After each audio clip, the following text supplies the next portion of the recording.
Bom dia a todas e todos, todes. Pessoal, a gente também, né, faz a nossa saudação aos companheiros e companheiras que estão nos acompanhando online, né? Lembrando a todos, pessoal, que essa é uma atividade de greve, esse curso de formação é atividade de greve, portanto, nós enviamos o link para participação online para os companheiros e companheiras que se cadastraram e que estão no interior. Né? Por quê? Porque estando em greve, o correto é que os companheiros aqui que estão em Fortaleza viessem para o espaço. Né? A gente reservou o auditório justamente pensando, né, na quantidade de companheiros e companheiras que podiam estar aqui. Então, a gente está se reservando o direito de não enviar esse link para quem está em casa. Afinal, a atividade de greve é para estar aqui com a gente. Né? E aí, o link foi enviado para quem está no interior. E lembrando, pessoal, o link que foi enviado para vocês é o link porque vocês se cadastraram. Se estiverem enviando o link para pessoas que não se cadastraram, a gente não vai poder liberar, né, a participação do curso. Por quê? Porque a gente não sabe quem são essas pessoas, e aí quem está cadastrado a gente está liberando, tá? Então é só essa informação, porque já tem alguns companheiros que estão pedindo para entrar, mas que como não foi feito o cadastro antecipado, a gente não vai solicitar. Os companheiros que não se cadastraram e estão aqui em Fortaleza podem vir participar presencialmente. A mesa está aqui fazendo a inscrição, né? E vai receber a cartilha, né? O pessoal que está online do interior recebeu em PDF. Então você que vai presencial vai receber aqui a cartilha para todo mundo. E a gente vai aproveitar, né? Hoje, né, não fizemos a divulgação para fazer essa surpresa. Né? A gente vai fazer um pequeno sorteio. Todo mundo pegou a senha lá na entrada? Sim. Então a gente vai fazer um sorteio. Eu trouxe 15 livros, né? São livros de contos uma publicação que eu fiz em 2020, né? E aí os 15 últimos exemplares a gente vai sortear aqui entre as pessoas que estão participando desse curso. Então, pessoal, eu estou aqui como facilitador, né, dessa formação e espero que ela seja proveitosa para todos nós, né? E aí, para que vocês possam saber, né, eu também compus essa cartilha, né, para que vocês possam ir acompanhando, né, quando terminar aqui você rever alguns conceitos, né, tomar conhecimento de algum tema, aprofundar mais, e a ideia é que a gente possa estar mantendo esse contato com vocês, fazendo outros cursos, né, de acordo com o que for desenvolvendo, tanto a greve quanto após a greve. Né. Eu sou administrador de formação, sou administrador na Universidade Federal do Cariri, né? Esse é o meu cargo enquanto técnico administrativo em educação. Sou historiador, né? Tenho mestrado em políticas públicas e gestão da educação superior, o nosso Poleduc aqui do UFC, e no momento eu estou fazendo doutorado, né, em educação na Universidade Federal de Pelotas. A tese vai, viu? Avisando aqui para minha orientadora, a tese vai. Estamos escrevendo. Enfim, gente, e é muito bom estar aqui e poder compartilhar esse momento com vocês, né? E aí a gente preparou uma pequena apresentação, né, para que a gente pudesse ir acompanhando e conversando com todas e todos. Tá aí, Afrânio, por gentileza? Isso. Bem, pessoal, coloca aí para que todo mundo que está participando online possa ver também.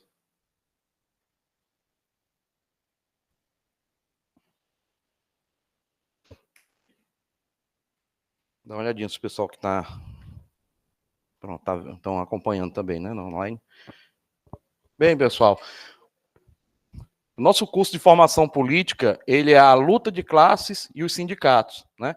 É algo introdutório, que é para a gente começar a fazer a nossa, né, explanação aqui, para que a gente possa acompanhar, né? Surgindo dúvidas, vocês podem levantar a mão, a gente vai conversando. O objetivo nosso aqui é fazer uma conversa bem à vontade a respeito do tema, né, que a gente está defendendo. Alguns já devem dominar o tema, né?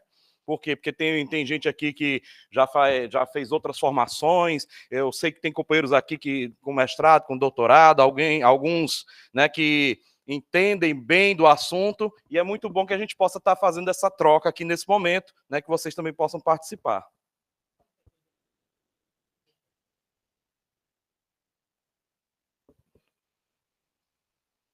Vamos lá, gente. A luta de classes e os sindicatos, pode passar. Vamos lá, pessoal. Como é que a gente é visto, né? Acho que é um primeiro ponto, né, que nós que estamos em greve, a gente precisa estar a cada instante revendo, a cada instante conversando. Como nós somos vistos, né? Ano passado, né, em setembro de 23, o Datafolha fez uma pesquisa e o que chamou a atenção, né, a minha atenção nessa pesquisa foi esse dado. 25% dos entrevistados, ou seja, um quarto dos entrevistados, eles acreditam que todos ou a maioria dos servidores públicos ganha acima do teto, né? R$ 41.650,92. Olha só. Né? Sonho, né? Mas essa é a forma como as pessoas veem, né? 25% achar que a gente está assim, nadando em dinheiro, né?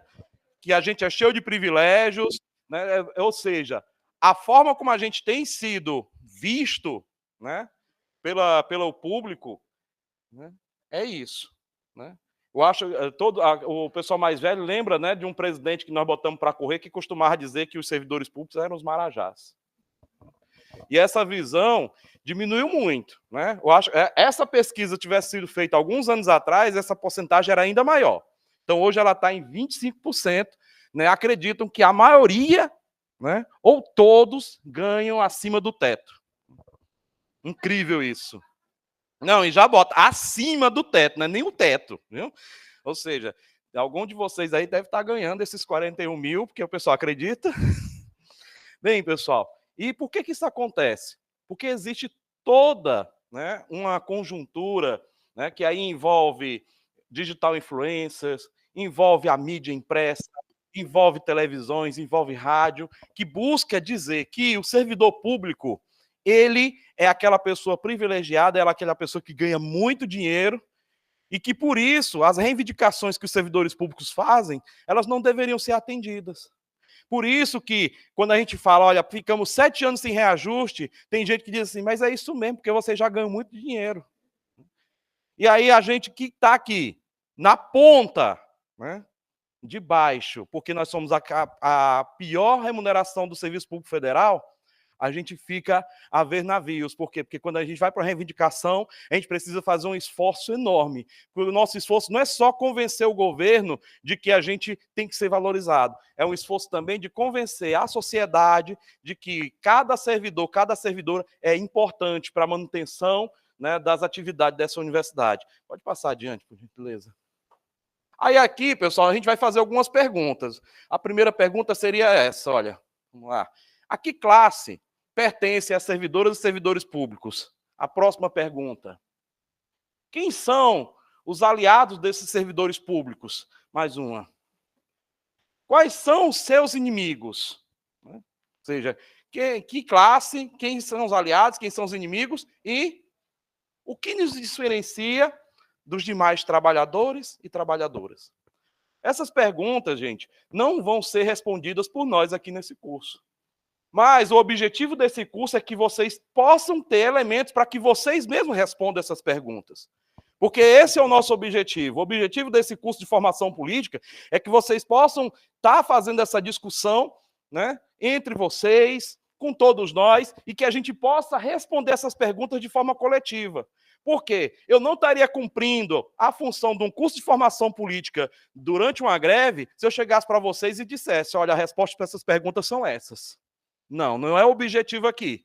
O objetivo é que a gente possa refletir e que a gente possa responder essas perguntas a partir da nossa experiência e a partir daquilo que a gente vai refletir, né, durante os próximos momentos de curso. Mas é muito importante que a gente tenha isso claro. Qual é a classe dos servidores públicos? Será que nós somos uma elite? Esses dias...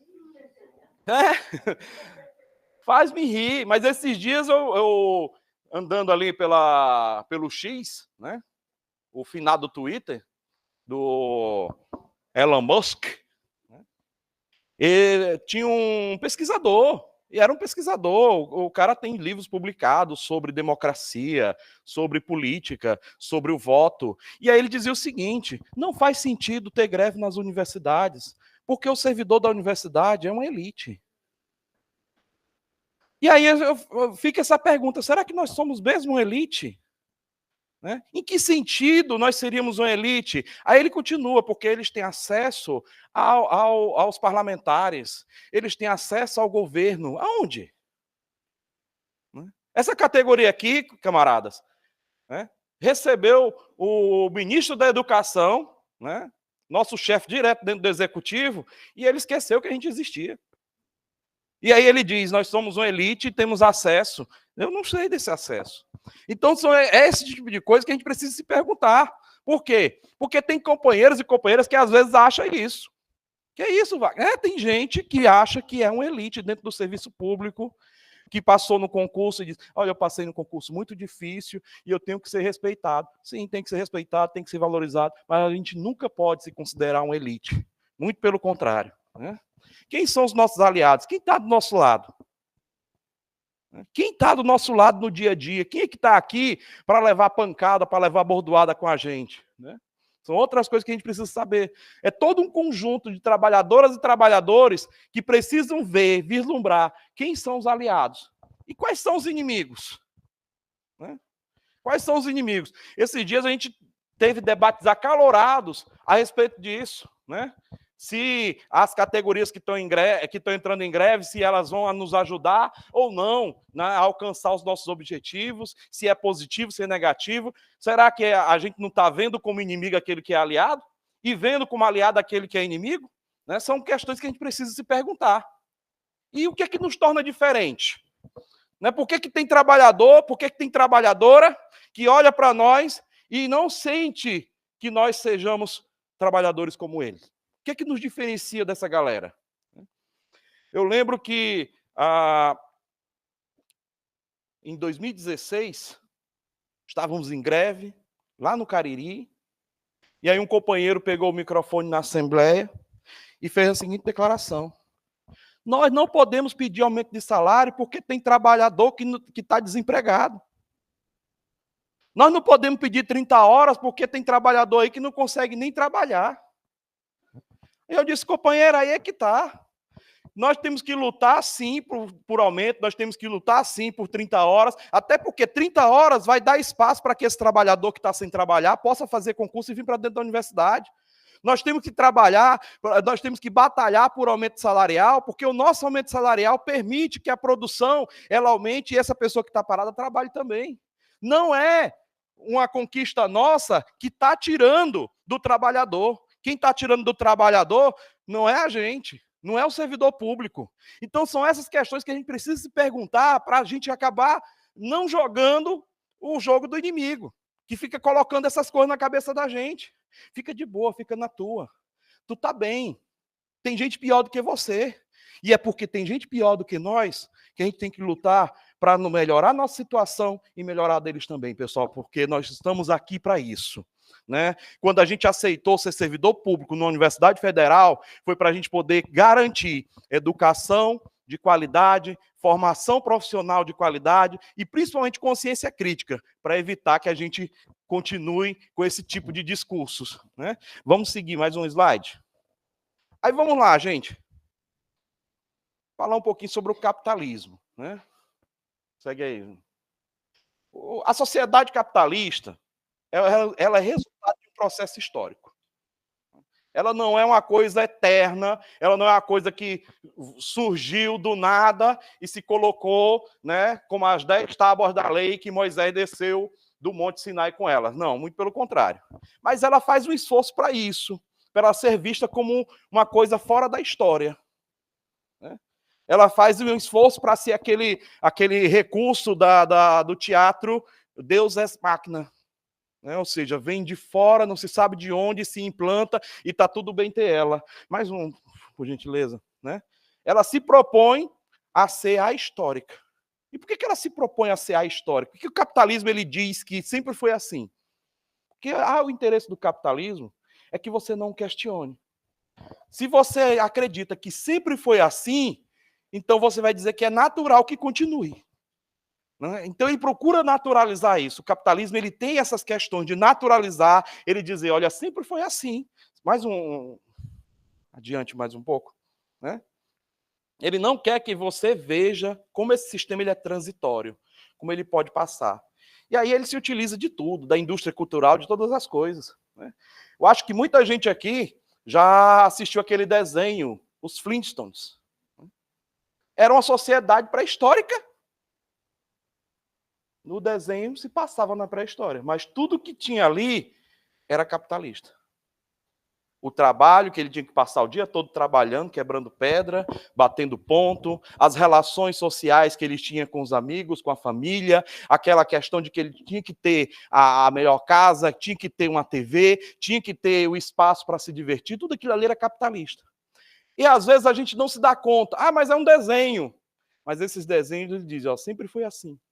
E aí você vai assistir um filme, vai assistir as coisas que inimagináveis, né, de que teriam na Idade Média, na Idade Antiga, e o pessoal age como se fosse natural, que tudo aquilo, que tudo que a gente tem hoje, trabalho assalariado, tudo que a gente tem hoje, a forma capitalista de agir, de vestir, de se portar, como se ela fosse uma coisa que sempre existiu. E aí você não vê a historicidade, você não vê que foi construído, ou seja, esse sistema que a gente tem hoje, ele foi construído, né, há pouco mais de 300 anos, mas ele se coloca como eterno, ele se coloca como sempre existindo, que aí é onde a gente fica iludidos e diz, não temos como vencê-lo. Né? E se eu não posso vencê-lo, porque sempre foi assim, então a gente tem mais aqui abaixar a cabeça e procurar, né, os espaços para a gente poder sobreviver dentro desse sistema. Né? Mas aí, como a gente disse, ele sempre foi assim? Não, ele é transitório. Um dia, nem sempre as coisas foram dessa forma. Passa mais um, por gentileza. E aí é onde a gente vai se aplicar para a história. A história, enquanto ciência, pessoal, ela vai surgir exatamente no momento em que o capitalismo está se afirmando enquanto um sistema de produção dominante. A história que a gente conhece... Wagner, mas sempre teve história, porque tem os cronistas. Essa galera, ela fazia história de forma, vamos dizer assim, amadora. Eles registravam o que acontecia, tem aquelas crônicas, né, colocavam lá nos pergaminhos o que aconteceu nos reinados e tudo, mas não existia uma ciência para estudar aquilo que aconteceu no passado e trazer para nós, né, esse conhecimento. Isso vai acontecer quando? No século XIX. No século XIX, começou a existir uma coisa. O burguês, o capitalista, ele se coloca como dono de tudo. E o que é que ele precisa? Ele precisa afirmar um Estado nacional. Por que ele precisa de um Estado nacional, Wagner? Para concorrência. O burguês da França, ele queria manter o mercado da França para ele. O burguês da Inglaterra queria manter o mercado da Inglaterra para ele. O burguês da Alemanha, da mesma forma. Para isso, ele precisava dizer, olha, nós aqui, nesse pedaço de chão, nós somos uma nação. E como é que você cria uma nação?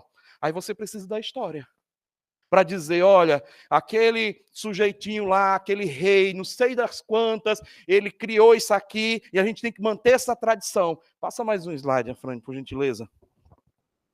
Como eu estava dizendo, é fortalecer o Estado para impedir a concorrência. A partir daquele momento, as pessoas se identificavam como francesas, as pessoas se identificavam como inglesas, as pessoas se identificavam como alemãs, e aí o burguês dizia, você tem que consumir o produto francês. Você tem que consumir o produto alemão. Você tem que consumir o produto inglês, porque você é inglês, porque você é alemão. Então a história ela vem para dar esse pano de fundo para a burguesia. A burguesia precisava de um Estado para dizer, olha, nós vamos nos manter aqui. Essa foi a primeira fase. Depois eles vieram dizer, olha, agora que nós temos nossos estados, agora que as pessoas já acostumaram a comprar só da gente, a gente precisa ser liberal. Aí a gente precisa dizer, não, o seu país tem que abrir a economia para comprar de fora.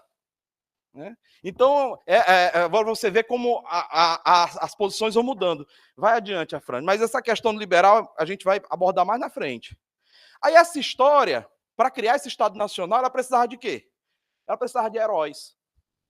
Ela precisava das lendas. Ela precisava dos mitos. Aí olha só, gente. lendas, heróis, mitos. Essa história falava de quem? Grandes datas que estavam relacionadas aos heróis. Você vai celebrar o quê? Né? E aí muita gente estudou aqui no Brasil essas coisas. 22 de abril, né? Brasil foi descoberto. Descoberto é uma conversa. A gente foi invadido em 22 de abril de 1500. Mas, para uma história branca, masculina e dos poderosos, o Brasil tinha que ser descoberto, ele não pode ser invadido. Ele não pode ser invadido. O que mais a gente estudava?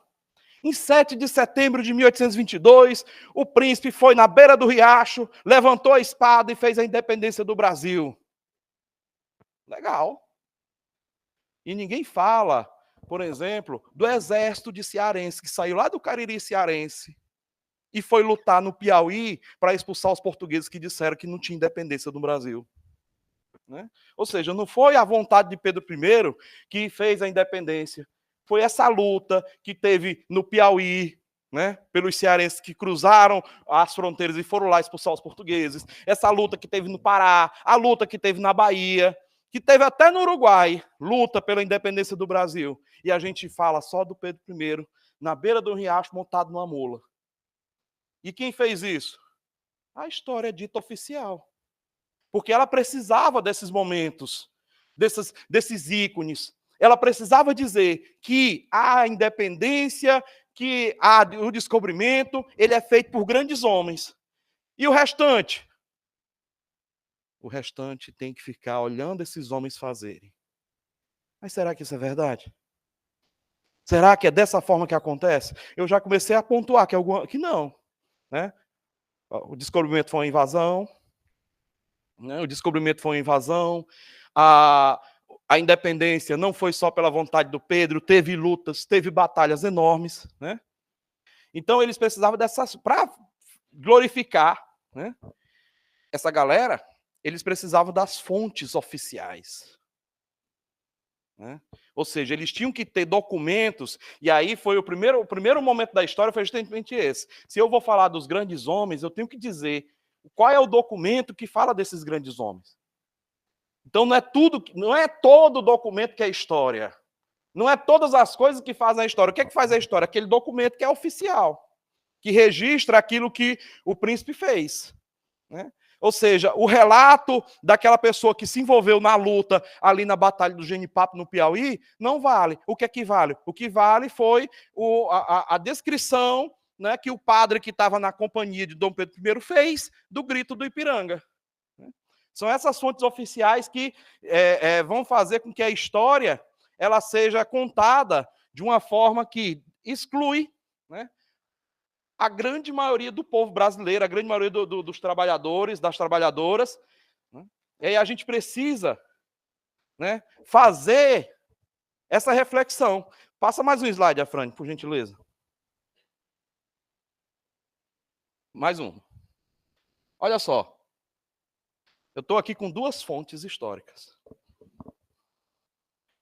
Ali à esquerda está o documento da Lei Áurea. Vamos lá, pessoal. Ensino médio, ensino fundamental. A Lei Áurea fez o quê? Mais forte, mais forte. Certo. Abolição, libertação dos escravos. Né? E aqui, à direita, a gente tem uma foto que era publicada nos jornais dos escravos fugitivos, dos escravizados fugitivos. Pessoas que eram livres lá na África, que tinham a sua forma de viver, que tinham a sua forma de produzir e que foram laçadas, né, tragas aqui para o Brasil para tipo de situação como essa. É porque aqui está o aviso do compartilhamento, mas a legenda, né, dessa foto é negro fujão. Oi. Oculta a barrinha, por gentileza. Opa, ocultou foi tudo, homem. Pronto. Tá aqui, ó. Negro fujão. Aí ele a ferros, né? Como exemplo para os demais, que ele não deveria fugir. Quando o historiador do século XIX ele vai falar sobre a abolição, vai falar sobre a libertação dos escravos, o historiador do século XIX usava o quê?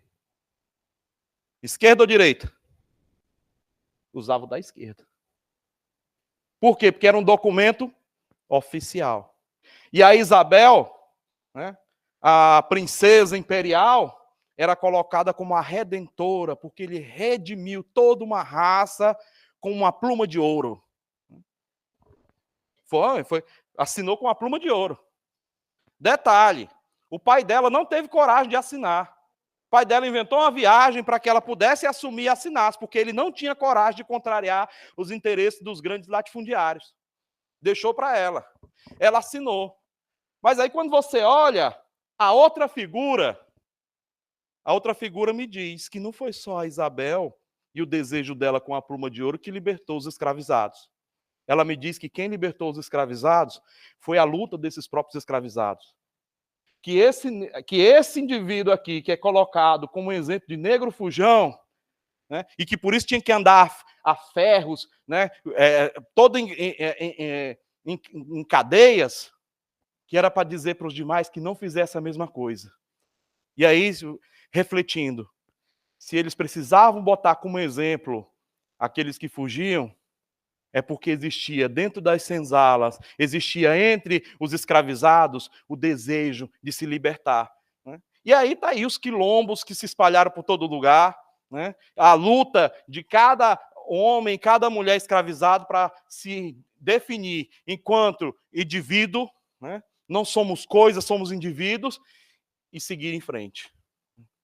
Pessoas que se organizaram para contratar advogados e processar os próprios senhores para conseguir a sua liberdade. É esse tipo de libertação da escravidão que a gente precisa lembrar. E a gente só pode lembrar se a gente disser que a Lei Áurea é uma fonte, tanto quanto os relatos, as fotografias, as imagens que ficaram daquele tempo.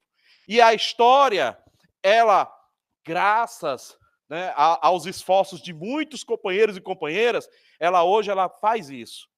Ela olha todos os documentos que vieram do passado e extrai deles, né, aquilo que aconteceu lá. Mas, Wagner, nem sempre dá para trazer tudo, é verdade. E é por isso que a gente precisa continuar. É por isso que a história tem que ser sempre dinâmica. Ela não pode dizer, é isso e acabou. Ela está sempre aberta a novas contribuições, a busca.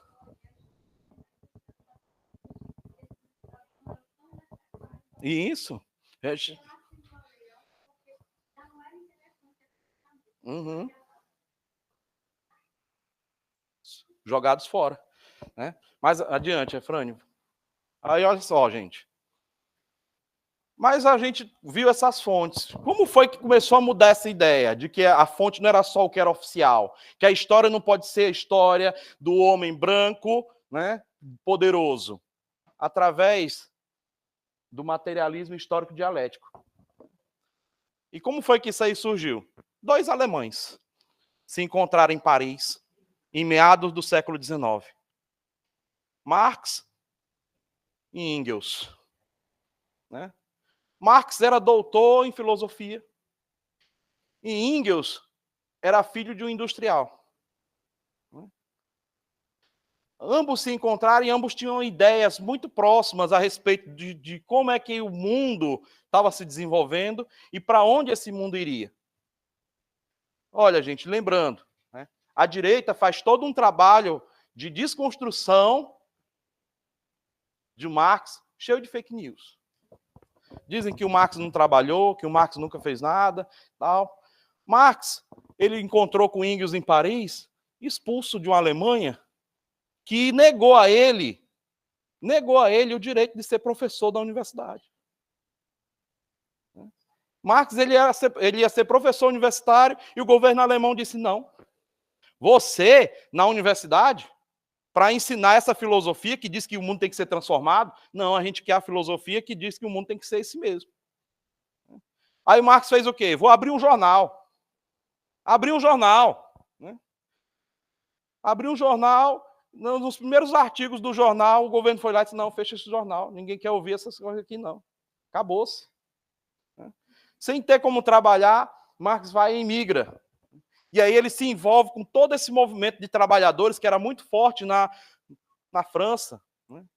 Ele vai conhecer Proudhon, ele vai conhecer todo aquele pessoal, e ele vai dizer, não, beleza, o movimento de vocês é muito massa. Só que a gente precisa ir adiante. Né? A gente precisa ir adiante, a gente precisa entender o seguinte, que a história, ela não é movida pelos grandes homens. A história não é dos reis, a história não é dos príncipes, não é dos generais. A história, ela se move pelo conjunto da luta das mulheres e dos homens organizados em classe para dominar a sociedade. Ou seja, não é só a luta dos homens e das mulheres organizados. É organizados em busca de dominar a sociedade. É isso que ele chama de luta de classes. Certo? Então, Marx ele já começa a mudar. Não é o rei que faz a história. Quem faz a história somos todos nós. Todos nós, enquanto classe. E todos nós, organizados em classe, quando a gente põe essa classe para lutar uma contra as outras, aí a gente tem justamente a história se movendo, o desenvolvimento. Né? Marx ele vai falar, num dos seus escritos mais conhecidos, o Manifesto Comunista, que a locomotiva da história são as lutas de classe. Mais uma. E o que são classes? Né? Gente, se eu for falar aqui de classe social, a gente passa o dia inteiro aqui. Porque classe social é algo bem complexo da gente estar falando, e aí a gente vai precisar de um outro curso, quem sabe, né? A gente prepara um outro curso para a gente sobre classes sociais. Mas, para o que a gente está fazendo aqui hoje, a gente precisa saber o seguinte, classes sociais é o agrupamento de indivíduos que compartilham da mesma situação socioeconômica. Pronto. Então, como é que você reconhece uma classe? Aqueles indivíduos ali que estão com a mesma situação socioeconômica, ou seja, não é só econômica, é também social, eles são uma classe. Né? Isso é importante, por quê? Porque nem sempre as pessoas que fazem parte de uma classe social, elas se reconhecem como daquela classe. Nem sempre eu, que faço parte da classe trabalhadora, me reconheço como classe trabalhadora. E aí, entra novamente, o que é que a gente vê muito hoje? Empreendedores. A pessoa diz, não, eu sou empreendedor. Eu não sou um trabalhador, sou um empreendedor. Eu trabalho para mim mesmo. Né? Eu estou aqui no Uber trabalhando para mim mesmo. Eu sou empreendedor. Aí você diz quanto é que você ganha? Não, é a plataforma. Você diz o teu horário de trabalho? Digo. Se você quiser ganhar X por mês, eu vou ter que trabalhar até mais tarde. Quem organiza você? Quem diz quantas pessoas trabalham? Não, isso tudo é da plataforma. Onde é que está o empreendedor? Onde é que está a pessoa que organiza a si mesmo? Então, são essas coisas. Às vezes a pessoa é de uma classe. Isso. As pessoas dizem que elas não entendem a classe a que elas pertencem. Né? Mais uma, Fran, por gentileza. Aí o que é que o Marx ele vai dizer? Né? Porque essa questão de classes sociais, você vai encontrar em vários e vários intelectuais, pesquisadores, eles vão falar de classes sociais. Mas para o Marx, a determinação fundamental da classe é a posse dos meios de produção. Essa é a determinação fundamental. E é por isso que o Marx ele vai dizer, gente, só tem duas classes. Uma classe tem os meios de produção e a outra classe só tem a sua força de trabalho. E aí ela vende essa força de trabalho para poder sobreviver e se reproduzir. Né? Então, gente, é isso que a gente precisa entender. Hoje, nesse mundo capitalista, a gente tem essas duas classes principais. Qual é a classe que é detentora dos meios de produção? A burguesia. E a classe que vende a sua força de trabalho, a classe trabalhadora. A Wagner, burguesia é uma coisa do passado. Passado? Ela está todo dia aí, dizendo como é que a gente tem que se organizar, não só no trabalho, como na nossa própria vida. Então a burguesia está aí direto. E a classe trabalhadora? Marx ele chamou de quê? Proletariado. Por quê, Wagner? Por que era proletariado? Porque o Marx ele diz o seguinte: a única coisa que essa classe ela pode dizer que possui são os filhos dela, que é a prole. Né? Então é o proletariado. Mais nada ela possui, só essa prole, ou seja, só essa reprodução para seguir dentro do capitalismo.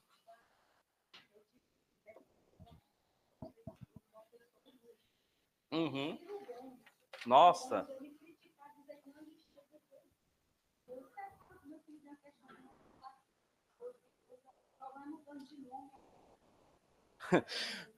O cara diz que não tem burguesia, é o cara que diz que tem um plano para o Brasil. Né? E aí você ignorar... É isso. Mas vamos para o próximo slide, gente. Olha só. Duas classes antagônicas, né, que a gente tinha falado anteriormente.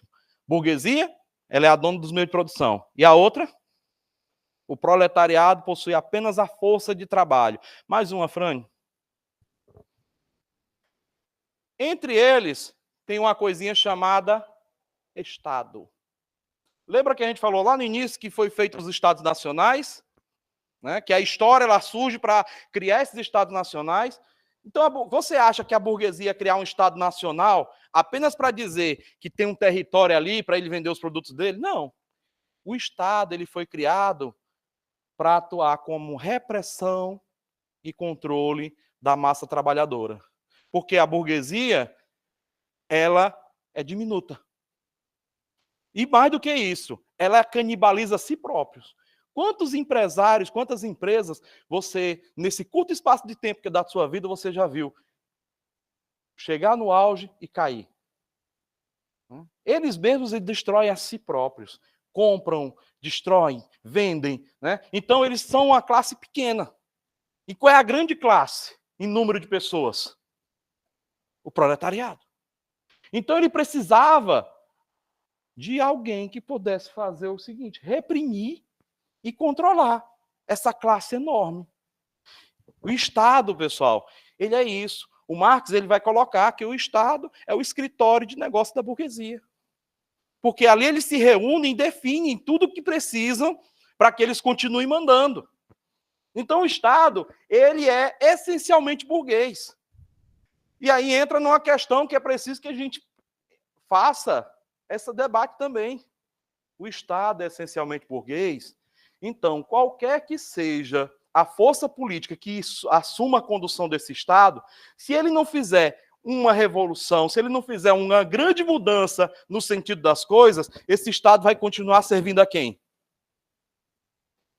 A burguesia. Pode ser a cor que for, vermelho, amarelo, branco, esquerda, direita. Se você não tomar o Estado e não mudar o rumo das coisas, esse Estado ele vai continuar burguês. Então ele vai continuar fazendo repressão e controle. Repressão através das Forças Armadas, através da polícia, enfim, né, através de todas... Não. Não reprime. É o controle. Entendeu? Você reprime e você controla. Entendeu? Quando sai do controle, aí você tem que ter o braço armado. Você tem que ter a polícia, você tem que ter as Forças Armadas, que vai lá. Isso. Ideológico.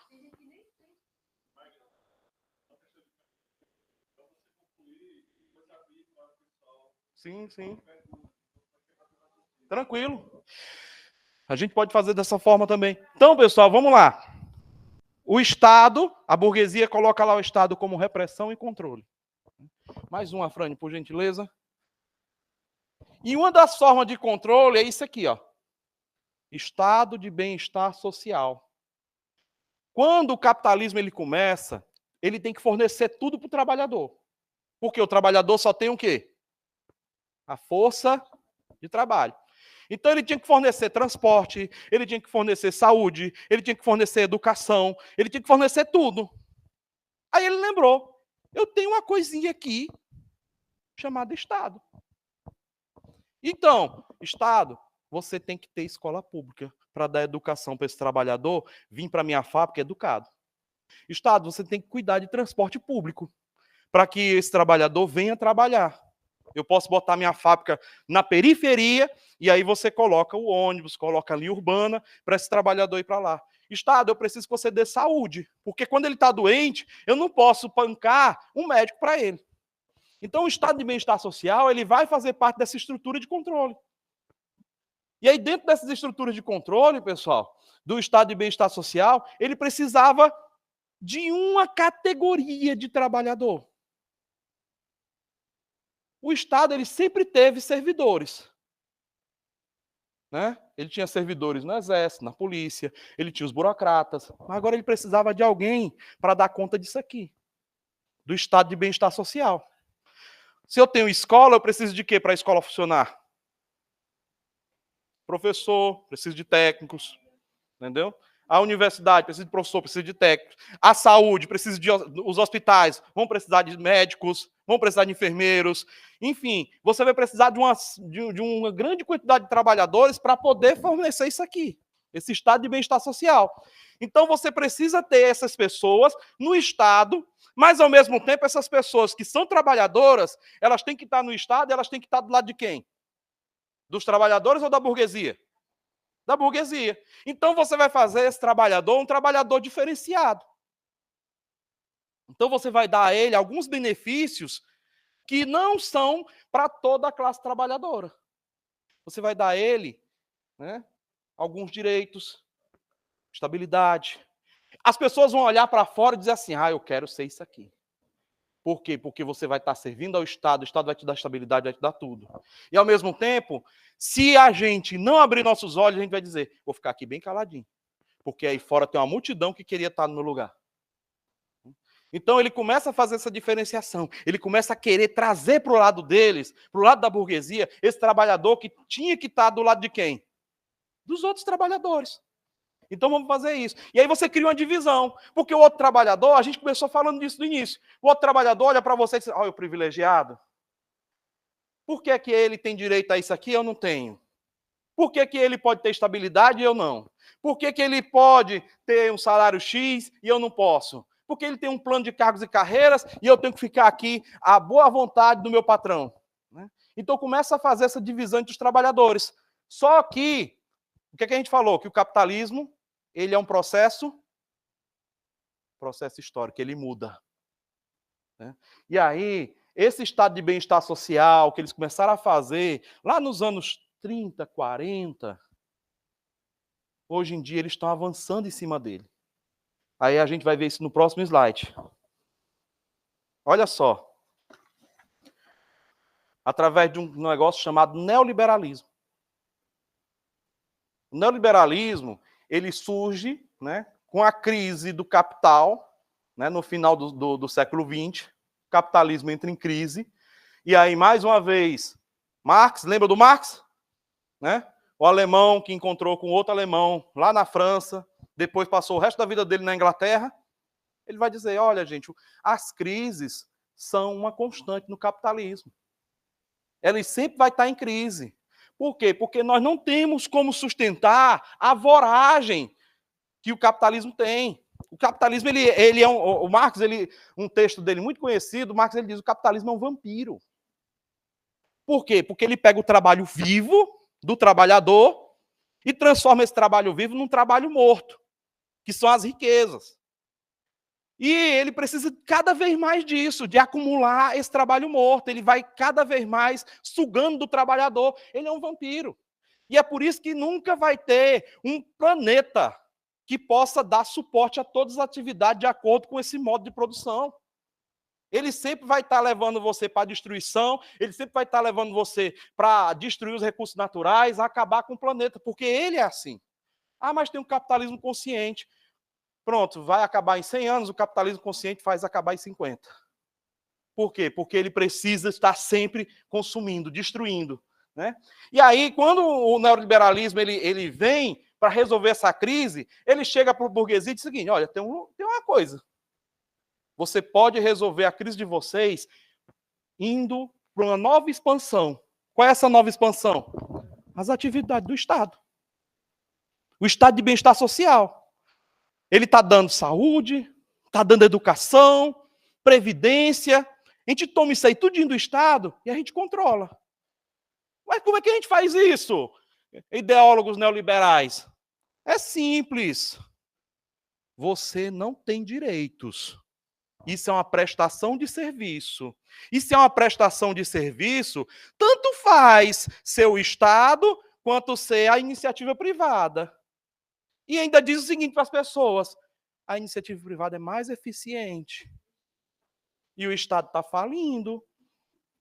O Estado está cobrando muito imposto e isso aí está asfixiando a sociedade. Por que o Estado está cobrando imposto? Para poder manter isso aqui. Então ele entrega isso aqui para a iniciativa privada. Como a iniciativa privada é mais eficiente, ele vai conseguir atender melhor e mais barato a população. Isso. A gente está vendo como é melhor e mais barato.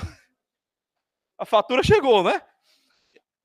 Você está vendo como está melhor e mais barato quando a gente abriu mão, né, de manter a Coelce e a Enel entrou. Né? Mas eles continuam com isso. Né? Passa mais um, Afronial. Prestação de serviço e não direito. Então, tudo isso para eles é isso. Vamos prestar serviço, não é um direito, é um serviço que que o Estado está lhe proporcionando, e esse serviço pode ser repassado para a iniciativa privada. Mais uma, Fran. Agora, quem é que impede isso aí? Lembra o que eles fizeram para a gente, para comprar a gente, para ficar do lado deles? Todo esses benefícios que é só para quem é servidor do Estado? Isso é um impedimento para que eles possam fazer isso. Por quê? Porque a burguesia diz: eu não vou pagar para esse servidor o que vocês pagam. Você é louco? Eu não vou dar estabilidade, não. Porque na hora que ele não servir mais para mim, eu quero jogar ele fora. Então nós somos o impedimento. Nós estamos aqui hoje e a gente impede eles de avançarem em cima da universidade, em cima da escola pública, em cima do hospital. E aí o que eles vão fazer? Eles vão começar a atacar o servidor público. Né? Eles usam as artimanhas de controle para falar mal da gente, para colocar trabalhador contra trabalhador. Né? Eles usam essas coisas até dentro das gestões das universidades. Né? Quando ele chega para você e diz: está aqui, ó, toma esse cargo de confiança, e aí você, com esse cargo de confiança, você é chefe. Você é chefe. E aí o chefe tem que cobrar. O chefe tem que ir em cima. E a pessoa esquece que ele é chefe hoje, amanhã ele pode não ser mais. Né? Enfim, são esse tipo de coisa. Aí qual é o projeto que eles colocaram? Né? A gente vai ver aqui agora. Terceirização. A gente conhece isso muito bem. Quantos de nós tínhamos companheiros RJU do nosso lado e hoje em dia tem um terceirizado fazendo a função dele? Que é muito subrepeticiamente. Não, esse aqui não precisa mais a universidade ter. Porteiro, não precisa ter um porteiro como técnico administrativo e educação. A gente vai colocar para o terceirizado. Ah, as cozinhas, não precisa mais ter um cozinheiro. Enfim, aos poucos eles vão tirando. Daqui a pouco ele chega. Ah, gente, acho que não precisamos de um assistente de administração.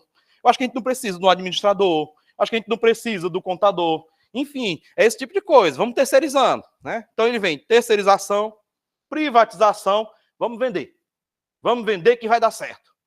E aí os servidores que estão nas empresas que são privatizadas, em pouco tempo recebe lá, né, o seu plano de demissão voluntária, você vai sair com muito dinheiro no bolso. Né? E aí a pessoa atende o canto da sereia e acaba ficando sem nada. Né? Congelamento de salários, a gente viu isso. No neoliberalismo exacerbado do Bolsonaro, deixou a gente 4 anos sem reajuste. Né? Temer com o programa de demissão voluntária. Né? Enfim, pessoal, a gente está vendo isso. Foram 7 anos sem reajuste, salários congelados. E aí vai fazer o quê? Você que é servidor e você tem uma oportunidade em outra categoria do serviço público, ou até mesmo na iniciativa privada. Eu conheço companheiros lá da TI que foram para a iniciativa privada, gente. Por quê? Porque o salário que a universidade estava pagando para o TI é muito rebaixado em relação ao que o mercado está pagando. Né? E aí é servidor que sai da universidade e a gente fica sem, e aí fica cada vez mais fácil para as pessoas dizerem assim: está vendo como não está dando certo o servidor público? A gente tem que terceirizar? A gente tem que privatizar? A gente tem que botar para frente? A gente tem que criar uma empresa para fazer a gestão, como fizeram no hospital? Né? A EBSER está lá. Nada contra o trabalhador da EBSER. O trabalhador da EBSER está fazendo a parte dele, que é buscar melhorias de condição de vida e trabalho. Agora, a lógica da EBSER é que é uma lógica privatista, é uma lógica que vai tirar o servidor da educação e botar um servidor sem compromisso nenhum com essa educação. E aí a gente precisa cada vez mais dizer, olha, precisamos sim tirar a EBSER dos nossos hospitais e fazer com que o servidor da EBSER ele possa vir também para o RJU, para poder manter os hospitais, poder manter o que a gente possui. Né? E aí, a cereja do bolo são o quê?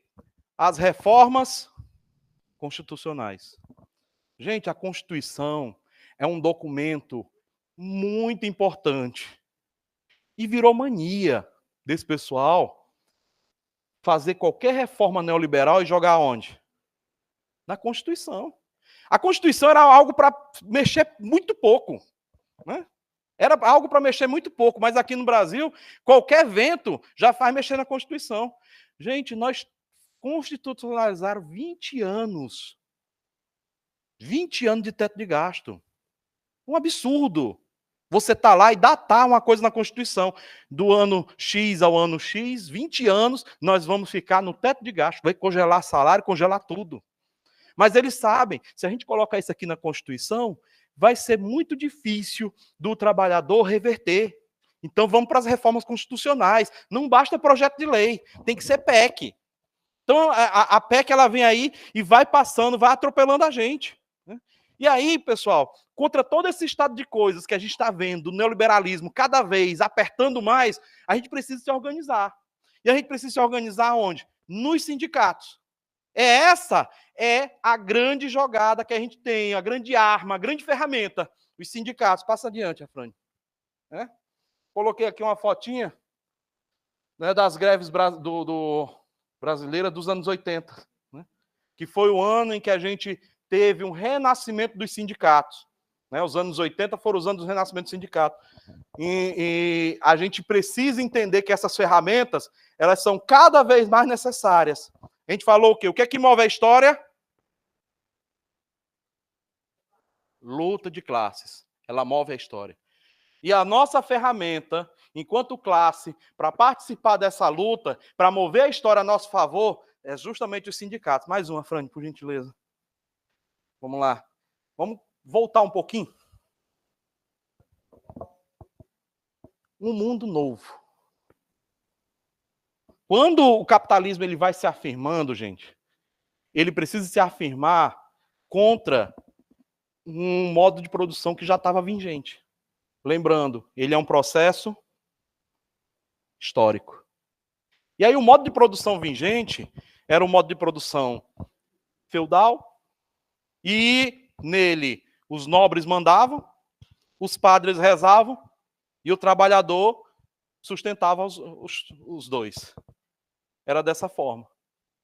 E aí, a burguesia ela começa a surgir nessa época e dizer, não, isso está errado. Eu não posso ter essa sociedade dessa forma, não. Eu quero o meu espaço. E para mim fazer isso, eu preciso fazer o quê? Eu preciso fazer uma expropriação da classe trabalhadora. Como assim, Wagner? Para o capitalismo existir, gente, o trabalhador ele tem que ter só uma coisa: força de trabalho para vender. Ele não pode ter terra, ele não pode ter ferramenta, ele não pode ter equipamento, ele não pode ter nem saberes. Tudo tem que ser de quem? Do capitalista. Então ele vai fazer essa expropriação. O que existia antes do capitalismo? Existiam as oficinas. Né? A pessoa ia lá naquela oficina e o cara encomendava uma cadeira, o cara fazia a cadeira toda. Ele tinha todo o processo de conhecimento. E aí o que é que ele tinha? Aí para ajudar ele tinha os aprendizes. O aprendiz ficava com ele até aprender a montar aquela cadeira. Né? Montou aquela cadeira, fazia, o mestre sentava, meu filho, a partir de hoje você pode ser mestre. E assim era feito. Então os trabalhadores controlavam aquilo ali. controlava aquele saber, que só aquelas pessoas ali sabiam mexer naquilo ali. E o capitalista disse, não, eu não posso ter pessoas dessa forma. Eu tenho que quebrar isso aqui. Aí como é que eu vou quebrar isso aqui? Eu não preciso mais de um trabalhador que saiba fazer a cadeira toda. Eu preciso de um trabalhador que faça uma parte desse processo. Um vai fazer as pernas, um vai fazer o tampo, outro vai fazer o encosto. Pronto. E aí você não precisa saber. Você que faz encosto, você não precisa saber fazer o tampo. E você que faz o tampo, não precisa saber fazer as pernas. Olha o que aconteceu. Ele começou a fazer isso e tirar das pessoas essa oportunidade de saber fazer o processo inteiro. E aí eu lhe digo, de que adianta a pessoa que sabe fazer só o tampo, se ela não tiver quem faça as pernas e o encosto? Ele tem uma cadeira? Não. E essa foi a divisão do trabalho. Aí, gente, é preciso a gente ter uma coisa em mente. A divisão do trabalho é uma coisa boa. Por quê? Imagina o tempo que uma pessoa sozinha demorava para fazer uma cadeira. E aí imagina as 3 pessoas para fazer cada uma a sua parte. Só que o capital entra e expropria aquilo ali. Não, você não vai fazer isso aqui para você não, você vai fazer isso aqui para mim. E aí essa cadeira que terminou o resultado, eu vou te dar um salário X, mas o que eu vender da cadeira vai ser todo meu. E aí é onde ele precisava dessa exploração. Fazer com que o saber que a pessoa possuía, a ferramenta, equipamento, ele perdesse tudo. E ele só tivesse a força de trabalho. Ele só tivesse essa força de trabalho. Passa mais uma, Fran. E isso criou um mercado de trabalho. E aí esse mercado de trabalho, só um minutinho. Esse mercado de trabalho ele foi criado justamente nisso. O que foi que eles fizeram? O camponês tinha uma terra e ele disse, essa terra não é mais sua, vai embora. O cara tinha uma ferramenta e disse, essa ferramenta é minha também, você vai ficar sem. E o mercado de trabalho era justamente esse monte de gente que não tinha função e ia procurar trabalho. E aí o que ele fazia? Os salários foram ficando cada vez o quê? Cada vez menores. Por quê? Ele diz, isso aqui é um mercado, gente. Mercado é oferta e procura. Se tem muita gente vendendo a força de trabalho, o que acontece com o valor dessa força de trabalho? Ela vai cair. Os irlandeses nessa época diziam, aqui na Irlanda, as ovelhas devoram os homens. Por quê? Porque tiraram os agricultores das suas terras e disseram, aqui vai ser criação de ovelha para ter lã para as fábricas.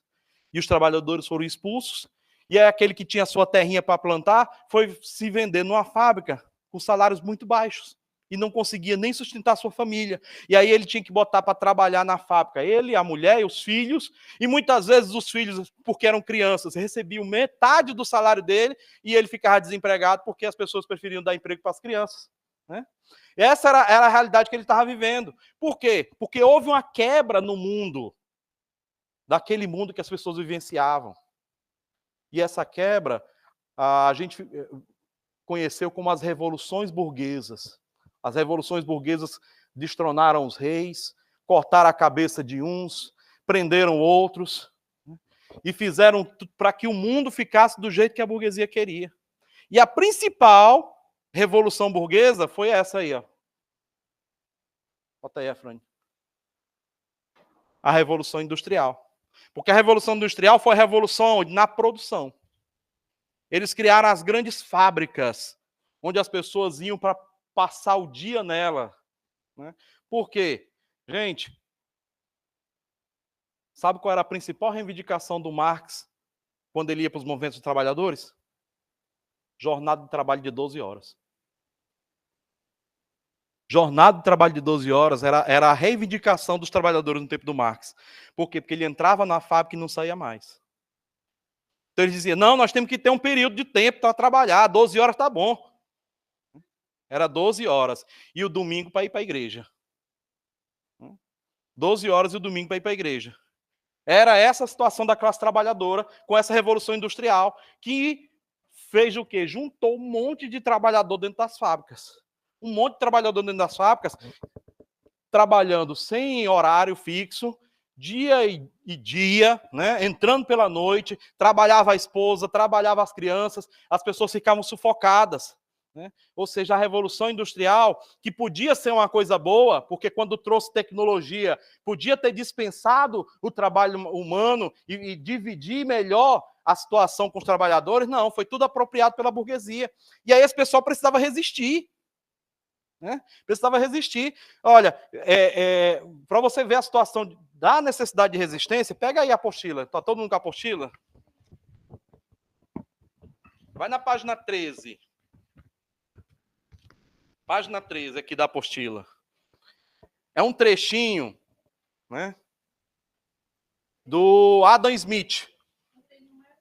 Tem aqui do ladinho, na página.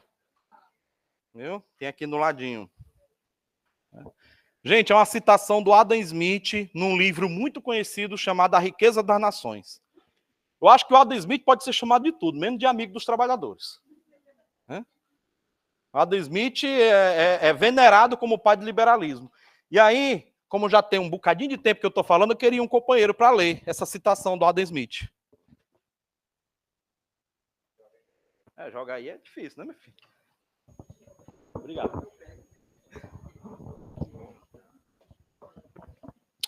Com o avanço da divisão do trabalho, a ocupação da maior parte daqueles que vivem do trabalho, isto é, da maioria da população, acaba restringindo-se a algumas operações extremamente simples. Muitas vezes a uma ou duas. Ora, a compreensão da maior parte das pessoas é formada pelas suas ocupações normais. O homem que gasta toda a sua vida executando algumas operações simples, cujos efeitos também são, talvez, sempre os mesmos, ou mais ou menos os mesmos, não tem nenhuma oportunidade para exercitar sua compreensão, ou para exercer seu espírito inventivo, no sentido de encontrar meios para eliminar dificuldades que nunca ocorrem. Ele perde naturalmente o hábito de fazer isso, tornando-se, geralmente, tão embotado e ignorante quanto possa ser uma criatura humana. Esse tipo de vida corrompe até mesmo sua atividade corporal, tornando-o incapaz de utilizar sua força física com vigor e perseverança em alguma ocupação para a qual foi criado. Assim, a habilidade que ele adquiriu em sua ocupação específica parece ter sido adquirida às custas de suas virtudes intelectuais, sociais e marciais. Ora, em toda sociedade evoluída e civilizada, este é o estado em que, inevitavelmente, caem os trabalhadores pobres, isto é, a grande massa da população. Ou seja, o trabalho, né, que é aquilo que nos faz humanos, no capitalismo ele acaba tirando a nossa humanidade. E um grande intelectual do capitalismo reconhece isso. A grande massa dos trabalhadores está ficando cada vez mais animalizada. Por quê? Porque ele é obrigado a passar o dia inteiro fazendo a mesma tarefa. Quando a gente podia estar fazendo o quê? A gente podia estar trabalhando 4 horas, 6 horas e utilizar o restante do nosso dia para estar fazendo outras atividades. E é por isso que a gente, aqui, pessoal, não podemos deixar passar a reivindicação histórica que a gente tem das 30 horas. Por quê? Porque a gente não pode estar com a nossa mente embotada só naquela atividade profissional que querem que a gente fique preso. A gente tem capacidade para fazer mais, a gente tem capacidade para ser mais. Tá certo, obrigado. A gente tem capacidade para ser mais, então é preciso resistir. E os trabalhadores naquele tempo, eles também necessitavam. Logo no começo, ninguém ficou esperando, não. As primeiras fábricas já começaram a acontecer, os primeiros movimentos de resistência. Passa adiante, Afrânio. Olha só. Mais uma. Primeiro movimento de resistência. Vamos quebrar tudo. O que a pessoa dizia? O cara estava ali, trabalhando, chegava o patrão e colocava uma máquina e dizia, essa máquina aqui faz o trabalho de 10 homens, pode ir 9 embora, eu vou ficar só com um. Né? E aí esse um que ficava, você acha que ele ia receber o mesmo salário? Não, porque ele dizia, Deus 9 aqui, quem aceita trabalhar por menos? Pronto, ele vai ficar. Então os trabalhadores começaram a ver a máquina como uma coisa ruim. Ó, o negócio aqui é isso aqui, ó. A máquina que está tirando o emprego da gente. O que é que a gente faz? Quebra esta porra. Desculpa a expressão. Quebra esta porqueira. Então eles foram lá e quebraram. O nome que recebeu esse movimento era ludismo. Por quê? Porque as máquinas eram quebradas e os trabalhadores deixavam manifestos. E esses manifestos eram assinados por Nelson Lud. Quem foi Nelson Lud? Uma invenção dos trabalhadores. Os trabalhadores sabiam, se a gente assinar com o nome da gente, vai ser preso, vai ser perseguido, então a gente vai criar esse cara. O Nelson Lud é o cara que está mandando aqui. O Nelson Lud disse, ó, junta todo mundo e quebra a máquina. E eles foram quebrar. Né? E aí o nome Nelson Lud deu origem ao termo do movimento de trabalhadores, o ludismo. Só que o ludismo, gente, ele quebrava a máquina e deixava o trabalhador desempregado. E depois, quebrou a máquina, o patrão substituía a máquina. E então o ludismo ele não era tão eficiente. Os trabalhadores tinham que começar a pensar em outras formas de resistir. Né? E aí eles começaram a pensar nas paralisações. À frente. Greves. Paralisação da produção por meio da paralisação do trabalho. Não vamos quebrar a máquina, não. Vamos deixar a máquina lá. Agora a gente vai parar a máquina. Por quê? Se a gente parar a máquina, quando a gente terminar a nossa manifestação, conseguir as nossas reivindicações, a gente volta à produção do mesmo jeito. Né? Só que aí é o seguinte, a pessoa começava a fazer uma greve, o patrão chegava, demitia todo mundo, botava gente nova no lugar. Então você precisava ampliar essa organização dos trabalhadores. Você não podia só decretar uma greve, porque naquela época, início, né, do capitalismo, demitia todo mundo, contratava-se novos. Então você vai fazer o quê? Você precisa se organizar. E aí eles começaram a pensar em fazer o seguinte, vamos fazer coalizões de greve. Adiante. Essas coalizões de greve eram o seguinte, nós vamos entrar em greve em todas as fábricas dessa cidade. Vamos fazer uma coalizão. E aí eles fechavam tudo. E, ao mesmo tempo, ele dizia, e essa coalizão de greve não vai aceitar demissões. Se o patrão demitir, a gente não deixa ele empregar mais ninguém. E essas coalizões de greve elas vão dar origem aos sindicatos. São essas as coalizões de greve que vão fazer com que os sindicatos eles passem a existir. Porque as pessoas dizem, olha, essa coalizão está dando tão certo, vamos fazer isso só durante a greve? Não. Vamos continuar nos organizando, vamos continuar nos reunindo, vamos continuar colocando isso para frente. Né? E aí é muito importante que a gente entenda, está aqui, que os trabalhadores começaram a ver que não é só o econômico, não é só condição de trabalho, tinha que ser algo político. E é por isso, gente, que a gente precisa entender, greve é algo eminentemente político. Greve é a forma como nós fazemos a nossa maior participação na luta de classes. E aí vamos pegar aqui o Marx, né? Num livrinho chamado A Miséria da Filosofia. Ele vai dizer o seguinte, olha, página 14, pessoal. Mais alguém quer ler? Um companheiro diferente? A citação aqui do velho? Pronto, a companheira aqui vai ler para a gente. Página 14. A citação do velho Marx. A manutenção do salário, o interesse comum que elas têm contra o patrão, reúne-as no mesmo pensamento de resistência, coalizão.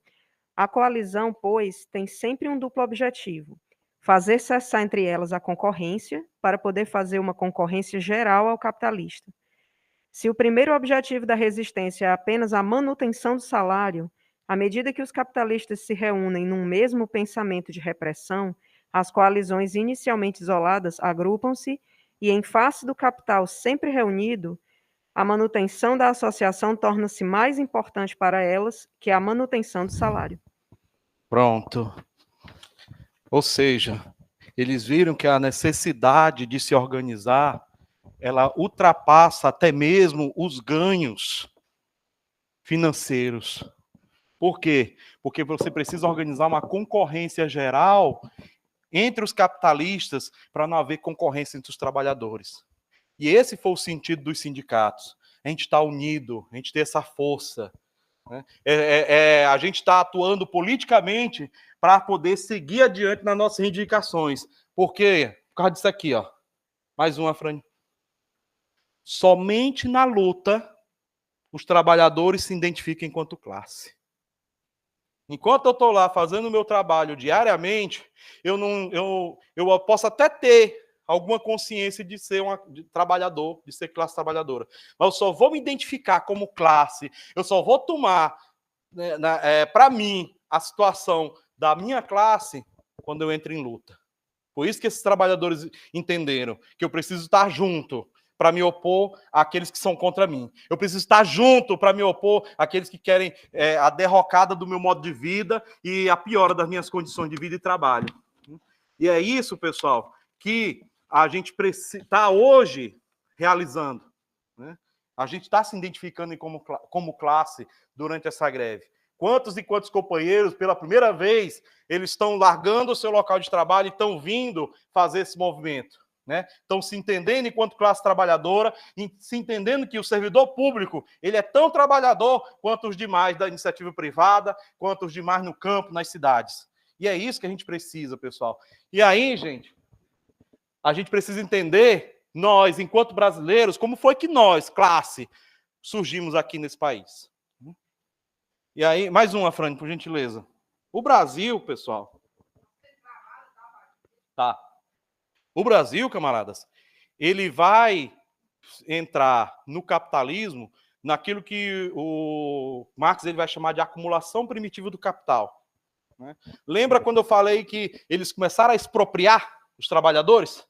Chegou um momento em que na Europa não tinha mais o que expropriar. Eles já tinham tomado terra, já tinham tomado saberes, equipamentos, ferramentas. Aí eles olharam para onde? O restante do mundo. América, África, Ásia... Então, a acumulação primitiva, resumindo, foi um roubo. Um roubo. Chegaram aqui, roubaram as terras dos indígenas. Chegaram no México, roubaram o ouro dos astecas. Chegaram na África, escravizaram os africanos para poder ter mão de obra, né, nos empreendimentos que eles estavam colocando nas Américas. Por isso que a acumulação primitiva é isso, é roubar pessoas, roubar terras, é roubar tudo. Para que houvesse na Europa um montante de capital suficiente para que eles pudessem dar início às revoluções burguesas, né? Às revoluções industriais, tudo isso aí eles precisaram fazer a rapa, vamos dizer assim, no resto do mundo. Né? E aí, aqui para o Brasil, isso representou o quê? Escravidão e genocídio. Escravidão e genocídio. Né? A gente vê hoje, de 200 milhões de indígenas que estavam aqui na época de Cabral, a quantidade que a gente tem hoje. E um genocídio que ele continua a olhos vistos. Né? Há pouco tempo atrás, no governo do Inominável, vocês viram a situação dos Yanomamis. Foi genocídio a olhos vistos, as pessoas morrendo. Né? E morrendo por quê? Simplesmente por serem indígenas que estavam assentados sobre minério. Então vamos lá matar esse pessoal para a gente poder se apossar do ouro. Foi o que os portugueses e os espanhóis fizeram na América, quando chegaram aqui, e continua sendo feito pelo capitalismo. Né? A escravidão. Né? Matou tudo que era de indígena. E aí, vai fazer o quê para trabalhar? Matei todo mundo. Vou trazer de fora. Então vamos trazer os escravos, os escravizados, vamos pegar pessoas que estavam lá na África, vivendo suas vidas, e vamos arrastar, né, no meio do mar e trazer para uma terra estranha, uma terra que eles não conheciam, e vamos botar eles para trabalhar o dia inteiro, e em troca, como era que a gente aprendia na escola, vamos dar 3P para eles. Pau para trabalhar, pano para se cobrir, porque a igreja dizia que eles não podiam envergonhar, e o pão, que era para poder se manter de pé. Era o que os negros e negras recebiam aqui no Brasil, né? E olha, a burguesia brasileira não está tão distante disso aí, não. Por eles, a gente estava recebendo aqui só isso: pau, pano e pão. E aí, gente, a escravidão, ela perverteu o mercado de trabalho do Brasil. Ela perverteu. Nós somos o último país a libertar os escravos. O último país. Não vem... mas continua em outros locais, gente. O último país nas Américas, o último país, né, entre a América e a Europa, nós somos o último país a abolir essa mancha. Então, a gente conviveu, né, no século XIX com trabalhadores livres e trabalhadores escravos. Você pega os visitantes europeus, e eles escreveram muitas crônicas sobre as visitas que eles faziam ao Brasil, e eles ficavam horrorizados. O europeu que inventou o sistema ficava horrorizado, né? O inglês, ele dizia, olha, eu tive que esperar o dia todo para um chaveiro abrir a porta da minha casa que eu perdi a chave, porque ele não levava a maleta de ferramentas. Ele não levava a maleta de ferramentas até que arrumou um escravo que levasse essa maleta para eles. Ou seja, o cara trabalhador, chaveiro, era a maleta do ofício dele. Mas ele disse, eu não vou levar, porque eu não posso ser visto na rua levando essa maleta. Existem escravizados para isso. Era a situação que a gente tinha no Brasil de mercado de trabalho. E aí, olha só que interessante. A primeira greve brasileira foi justamente com esses escravizados e negras e negros livres, né? Passa mais uma, Fran, por gentileza. 1857. Primeira greve do Brasil. Os carregadores de cadeirinha em Salvador. Quem conhece Salvador, gente? Olha só, pessoal. Não conheço Salvador ainda. Né? Cidade baixa, cidade alta, né? Cidade baixa, cidade alta, né? Pronto. O branco, ele não ia da cidade baixa para a cidade alta a pé. E tinham pena dos animais. E aí eles contratavam escravizados e negros livres, porque às vezes o cara conseguia se libertar, comprava uma alforria, e aí não tinha trabalho. Aí ele ia fazer o quê? Carregador de cadeirinha. Pessoas chamavam os carregadores, perguntava, era que nem o Uber de hoje, né? Quanto é para me levar ali em tal lugar? É tanto. Ele sentava, os caras colocavam aqui no ombro e subiam aquela ladeira lá. Aquela ladeira, você que conhece lá, você sabe a ladeira que subia, né? E aí eles subiam com aquelas pessoas. E o que era pior, o governo baiano dizia o seguinte, eu não quero essa gente aqui, não. Eu não quero esses escravizados aqui fazendo isso aqui, não. Porque eles têm que voltar para a África. É como se o cara tivesse ido para lá porque queria. O cara era escravizado. Então ele começou a fazer, olha, vamos botar uma taxa disso, vamos botar uma taxa daquilo outro. Se você comprou sua alforria, você tem tanto tempo para comprar sua passagem e voltar para a África. Começaram a impedir o trabalho desses trabalhadores. E o que foi que eles fizeram? Greve. Aí assim, pois ninguém vai mais subir. Ninguém vai andar mais de cadeirinha. Vamos parar. Gente, durante 5 dias, Salvador virou um inferno, porque a brancaiada não conseguia ir de um lugar para outro. Eles não conseguiam subir a cidade deles e descer. Né? Foi uma coisa assim que os jornais do Rio de Janeiro, que era a capital, né, do Império, registraram. E aí, por que é colocado como a primeira greve? Porque foi a primeira vez que os jornais utilizaram esse termo para uma paralisação dos trabalhadores. E disseram, olha, Salvador, a grande capital do Norte, né? Na época não existia Nordeste, ele era o Norte, a grande capital do Norte está refém desses facínoras que se recusam a levar o povo nas cadeirinhas. Foi a primeira greve.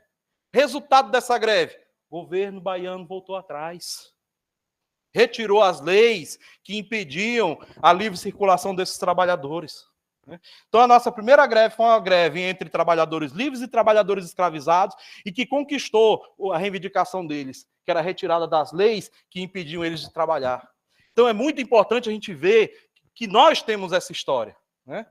O capitalismo é um processo histórico, a luta de classes também é, e a gente sempre esteve lutando, nunca estivemos parados, né? Nunca estivemos deixando a galera seguir adiante. E aí, por essa época, 1850, 1860, começaram a chegar os imigrantes. Né? O pessoal, quando a gente estava falando da abolição aqui, o pessoal estava falando, mas aboliram porque não tinha mais necessidade, porque tinha trabalhador livre. E aí o país, ele começa a dizer, precisamos de trabalhadores livres. Não, a gente não quer os negros trabalhando, não. A gente quer que eles voltem para a África, né? Igual o governo baiano. A gente precisa de quê? A gente precisa de gente branca. Imigrante europeu. E aí vamos trazer os europeus chegaram. E no meio dessa europeada que chegou, veio um monte de anarquista. Né? Porque tudo tem um efeito colateral. Queriam muita gente branca. No meio da brancaiada veio anarquistas, trabalhadores que já faziam a resistência da Europa, muito provavelmente já estavam sendo perseguidos pelos governos lá, e disseram, olha, tem um país ali na América do Sul que está recebendo quem quiser ir. Basta ser branco. Aí o cara é o pé agora. E mais uma, Frank, por gentileza. E foram esses anarquistas que organizam os primeiros sindicatos do Brasil. Então eles vieram até aqui, muitos deles foram lá para as fazendas, né? Quando chegaram nas fazendas, e a elite brasileira era isso, chegou na fazenda, eles queriam escravizar os europeus, e aí os anarquistas disseram, não, comigo não, vamos fugindo. Foram para as cidades, e nas cidades começaram a se empregar nos trabalhos, muitos deles já eram trabalhadores, né, especializados, já tinham conhecimento, já tinham trabalhado em fábrica, então foram trabalhar lá e organizar os sindicatos. Uma organização de sindicatos que trouxe a nossa primeira grande greve geral. Alguém tem ideia de quando foi? A greve geral, a primeira greve geral brasileira. 17. Em 1917, esses trabalhadores organizados pelos anarquistas fizeram uma greve geral que, para a época, atingiu São Paulo, Rio de Janeiro, Salvador, Recife e Porto Alegre. Tem uma série quando era internet, eu assisti, que tem na Globo, uma coisa muito boa, que raramente aparece na Globo. Anarquista se ensinou. Isso. Então, os primeiros movimentos organizados dos trabalhadores foram encabeçados pelos anarquistas.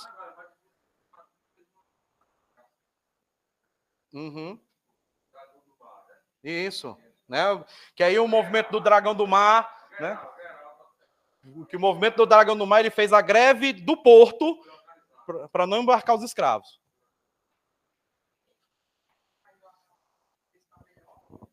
A gente já pediu para aumentar. Vai lá de novo, Fran, por gentileza? Eu dou uma olhadinha aqui.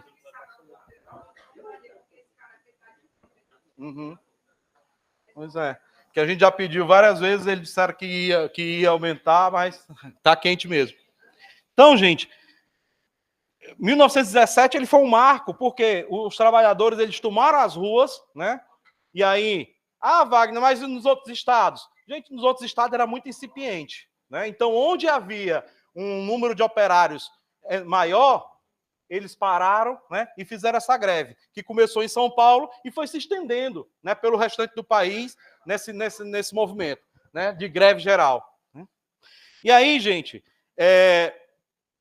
os trabalhadores, quando em 17, a burguesia brasileira começou a ver que os trabalhadores eles eram sim uma força.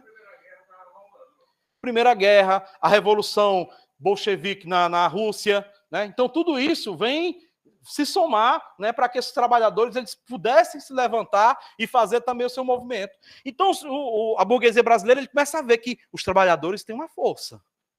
E aí como é que a gente resolve isso? Os presidentes da República disseram, não, greve, movimento trabalhador é caso de polícia. Pronto. Não tem o que fazer. Bota a polícia na rua, Mata, esfola, acaba e pronto. E aí começaram a fazer o quê? Ah, é imigrante? É anarquista? Volta. Ninguém quer mais vocês aqui. Né? Começaram a expulsar os anarquistas e o movimento foi se organizando, foi se tornando mais forte, né? E começou a ser visto como uma força dentro do Brasil. Né? Ou seja, uma coisa que não era considerado, o Brasil, o que é que se considerava no Brasil? Se consideravam os coronéis, se consideravam os oligarcas, os latifundiários. O trabalhador não era visto. Né? O trabalhador é polícia, é pau neles. Só que, em 30, a gente tem um rompimento entre as oligarquias. Né? Acho que vocês já ouviram falar, né, do café com leite da nossa república. Então, a nossa república era café com leite. Uma vez era o representante do café, da outra vez era o representante do leite. Né? Mineiros e paulistas se revezavam na presidência da república. E aí o restante das oligarquias disseram, e nós? Como é que é isso? Agora é só vocês? Né? A gente também quer molhar o bico. E aí, em 30, romperam essa aliança das oligarquias e houve essa luta entre eles que culminou com a ascensão do Vargas. Só que o Vargas ele era representante de uma oligarquia lá do Sul, né, do Rio Grande do Sul. Ele não tinha muita, vamos dizer assim, ele não tinha muita entrada no restante do país. E aí ele pensou, eu preciso ter alguém forte do meu lado. Quem que eu posso ter forte do meu lado? Ele lembrou de quem? Os trabalhadores. Os trabalhadores urbanos. Essa vai ser essa galera que vai me dar sustentação aqui enquanto eu estiver nesse governo. E aí ele cria o Ministério do Trabalho e legaliza os sindicatos. Só que o sindicato que é legalizado é o sindicato chapa branca. É o sindicato que quem escolhia o dirigente era o governo. Então os sindicatos eles foram construídos, né? Eles foram construídos lá pelos anarquistas durante o século XIX, e aí eles só foram legalizados pelo Vargas em troca de quê? Em troca de que os trabalhadores se aliassem a ele. Isso não paralisou as lutas, mas direcionou as lutas para um outro sentido. Então o Vargas ele se assenhora desse sindicato. Passa mais um slide, Afrânio. Não tem controle. Mais um aí. Aqui, ó, a faixa de trabalhadores, né, durante a ditadura do Vargas. Né, o trabalhador também tem o seu lugar no Estado Novo. O Estado Novo, né, como ele tinha inspiração fascista, ele gostava muito de chamar os trabalhadores, de dizer que os trabalhadores têm o seu lugar na sociedade, que não era para ter uma luta de classes, que era para estar todo mundo unido. Né? Mas o objetivo dele era só esse, era ter apoio na disputa que ele tinha com as oligarquias. Eu preciso me manter aqui, e eu vou me manter com quem? Com o trabalhador. Né? E aí eu vou dizer, o trabalhador tem espaço, tem lugar.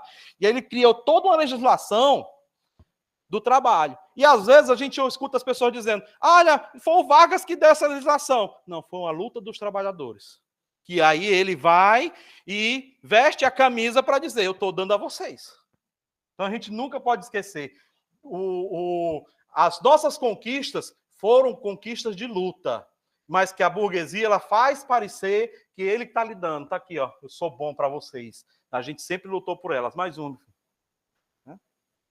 Então, os sindicatos eles foram legalizados, mas eles estavam subordinados ao Ministério do Trabalho. Mais uma. Com o Estado Novo, ele aumenta esse controle, né? Porque em 30 ele ainda faz um governo meio democrático, negociado. Quando ele chega em 37, que ele declara o Estado Novo, então ele aumenta o torniquete, né? O sindicato não pode fazer oposição, o sindicato tem que estar comigo. Mais uma franja. E a ditadura dele cai em 45, a mordaça se manteve. Então você acha que as leis estavam lá, dizendo que o sindicato tem que ser nomeado pelo Ministério do Trabalho. Você acha que um presidente ia desmantar isso aí? Então, Vargas caiu e os presidentes depois dele continuaram. Ah, mantém isso aqui está muito bom. Mantém esses sindicatos aqui na linha, me obedecendo. Só que eles faziam isso e dentro dos sindicatos tinha uma oposição. Ela nunca ia ser nomeada no Ministério do Trabalho, mas elas ficavam lá dentro pressionando. Olha, o sindicato não é para isso aqui, não. O sindicato não é clube, não. O sindicato é para lutar. Então vamos fazer a luta. E muitas vezes, esses sindicatos, mesmo sendo nomeados pelo Ministério do Trabalho, eles tiveram que se mexer porque as oposições estavam lá dentro. Por isso, gente, que você não pode abandonar seu sindicato. Às vezes a pessoa diz assim, eu não gosto de quem está lá à frente. Né? A pessoa chega assim, Wagner, eu não gosto de você. Você é feio, você é gordo, você é baixo. Beleza. Você fala demais. Tranquilo. Mas o sindicato não sou eu, o sindicato somos todos nós. Então se mantenha, venha fazer a sua parte. Chegue na Assembleia, peça a palavra, fale, use, porque esse sindicato, quem constrói, somos todos nós. Né? E as oposições fizeram isso. Né? Se mantiveram forte e puxaram esses sindicatos para a luta, mesmo eles querendo se manter do lado do governo. Aí a próxima. Aí o que acontece em 64? Golpe de 64, a ditadura militar vem e ela diz, que bom, não preciso nem mexer, porque os sindicatos já são nomeados por mim. Então vamos manter isso aqui, continue isso aqui. Mais uma, Fran. Só que o que acontece? A condição de vida das classes trabalhadoras começa a piorar demais durante a ditadura militar. Por quê? Né? Não podemos esquecer, Delfim Neto, que até hoje anda piruando por aí, na mídia, ele dizia, não, a gente primeiro tem que crescer o bolo para dividir o bolo. Ou seja, tem que primeiro enriquecer a burguesia, aí depois a gente pensa em dividir alguma coisa para os trabalhadores. E isso fez a piora de vida dos trabalhadores, foi enorme. E aí não teve como segurar. Porque se a qualidade de vida está ruim, as pessoas vão fazer o quê? Vão se revoltar, vão buscar meios de melhorar essa qualidade de vida. Mais uma, camarada. E aí, o que era enfrentar patrão, se torna enfrentar quem? A ditadura. O que a gente falou lá no começo? O Estado, ele serve a quem? A burguesia. Eu vou lutar contra o meu patrão, mas o Estado está lá do lado dele, então o enfrentamento vai ser contra o Estado. E a ditadura estava lá. Então, logo, né, o que era enfrentar o patrão por melhor condição de vida e trabalho, virou enfrentar a ditadura. Por quê? Porque, como a gente disse, esse movimento é eminentemente político. Então, se a ditadura está do lado do patrão, o trabalhador vai ficar contra ela. Mais uma, Fran. E aí, o que é que as oposições sindicais, que já estavam existindo desde o Vargas e continuaram se mantendo, elas vão estimular a luta contra as estruturas do sindicato. Não é lutar para sair do sindicato, mas para dentro do sindicato, você dizer que aquela estrutura ali, ela estava ultrapassada e a gente precisava de uma nova estrutura. Então a luta, ela se organiza para tomar o sindicato das mãos dos chapa brancas e fazer a luta acontecer de verdade. Pode passar, camarada. Mais uma. E aí isso vai trazer um novo sindicalismo, que ele vai romper essa estrutura sindical que está atrelada com o governo. Né? Aí as oposições começam a ganhar as eleições e o movimento era tão grande que o governo não tinha como dizer assim, não vou dar posse a vocês. Tinha que dar posse a essas oposições. Né? É claro, pessoal, que tem as estratégias. Algumas oposições foram eleitas dentro de eleições que elas se diziam que estavam ali dentro dos marcos do governo. Mas quando tomaram posse para ir para cima. Mais uma, Fran. E aí vem o quê? As grandes greves do ABC Paulista. Essas grandes greves foram lideradas por sindicatos que caíram nas mãos das oposições, né? E que oposições que o governo até deu a posse, porque entendia que elas iriam ser inofensivas, mas quando chegou lá, elas mostraram que estava do lado dos trabalhadores, elas construíram as greves a partir desses trabalhadores. Né? E eram oposições em que os sindicatos, pessoas de outros sindicatos reconheciam os sindicatos dirigidos pelas oposições e iam para cima. Né? Tá aqui, ó. Essa faixa aqui é a oposição sindical dos bancários. Não era o sindicato dos bancários que estava botando o povo na rua, não. Era a oposição sindical. E foram essas oposições que se opuseram a esse sindicato chapa branca, né? E aí, as greves do ABC Paulista em 78 foram um marco, porque elas estimularam greves no Brasil inteiro e estimularam também a criação de novos sindicatos. Aí, em 78, quem que surge?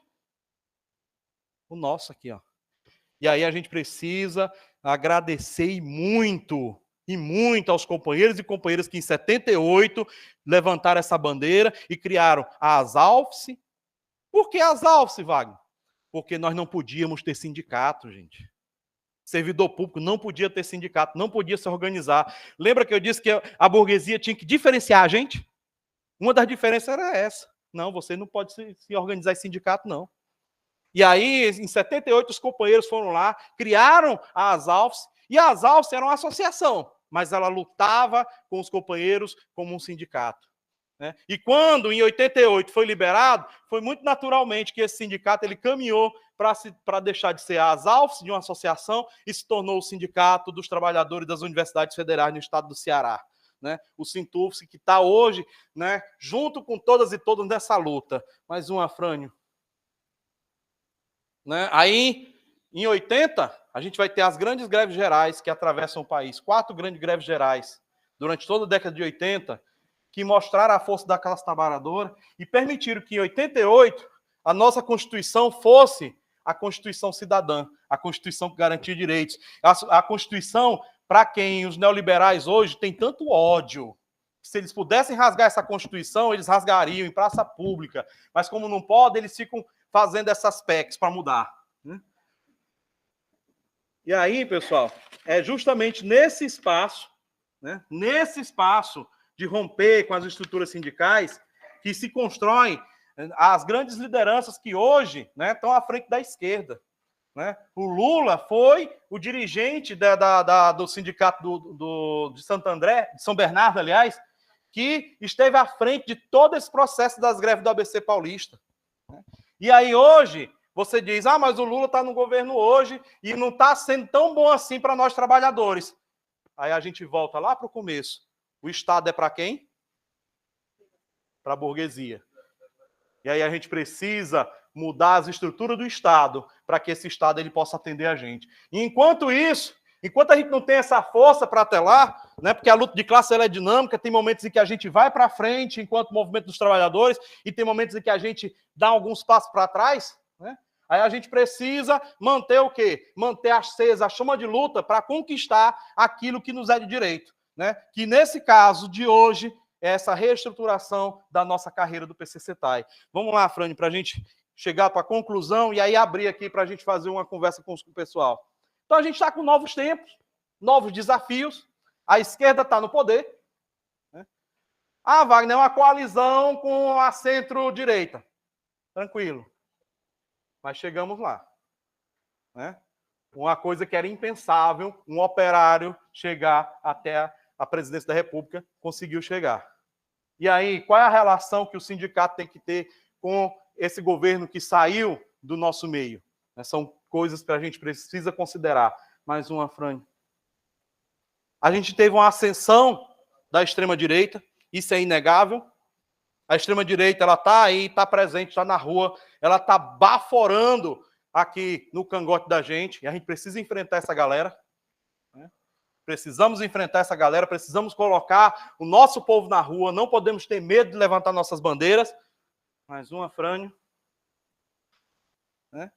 E aí, gente, eu fiz questão de colocar essa frase, que é uma frase que está aí na cartilha também, o futuro é uma estrada em aberto. E a gente precisa trilhar essa estrada. Não dá para parar, não dá para voltar atrás. É seguir em frente, camaradas. Né?